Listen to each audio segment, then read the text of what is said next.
পশ্চিমবঙ্গের একটি ছোট্ট গ্রাম ছিল, নাম শ্যামনগর। গ্রামের চারপাশে সবুজ ধানের ক্ষেত, বড় বড় আম গাছ আর মাঝখানে একটি ছোট্ট নদী। সেই গ্রামে থাকত দুই বন্ধু, রাহুল আর সুমন।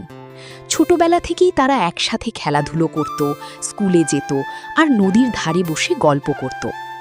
রাহুল ছিল খুব শান্ত স্বভাবের ছেলে, সে সবাইকে সাহায্য করতে ভালোবাসত। আর সুমন ছিল একটু দুষ্টু, কিন্তু মনটা খুব ভালো।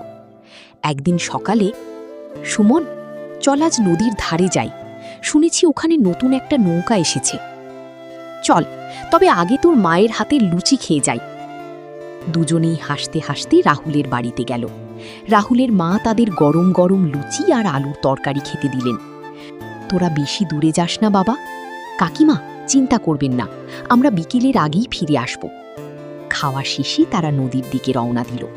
পথে তারা দেখল গ্রামের বুড়ো মানুষ হরিদাস কাকা একটা ভাঙা গাড়ি ঠেলছেন। কাকা, আমরা সাহায্য করি।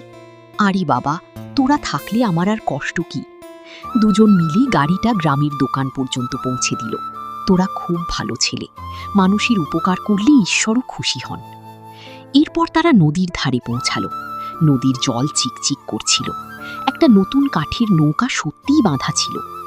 ওই দেখ, কি সুন্দর নৌকা। ঠিক তখনই মাঝি কাকা এসে বললেন, তোরা কি নৌকায় চড়বি? হ্যাঁ কাকা, কিন্তু আমাদের কাছে বেশি টাকা নেই।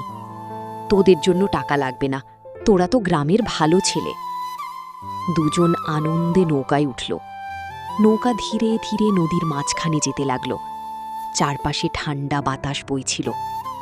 রাহুল, বড় হয়ে আমি একটা বড় নৌকা কিনব। রাহুল হেসে বলল, আর আমি গ্রামের জন্য একটা স্কুল বানাবো।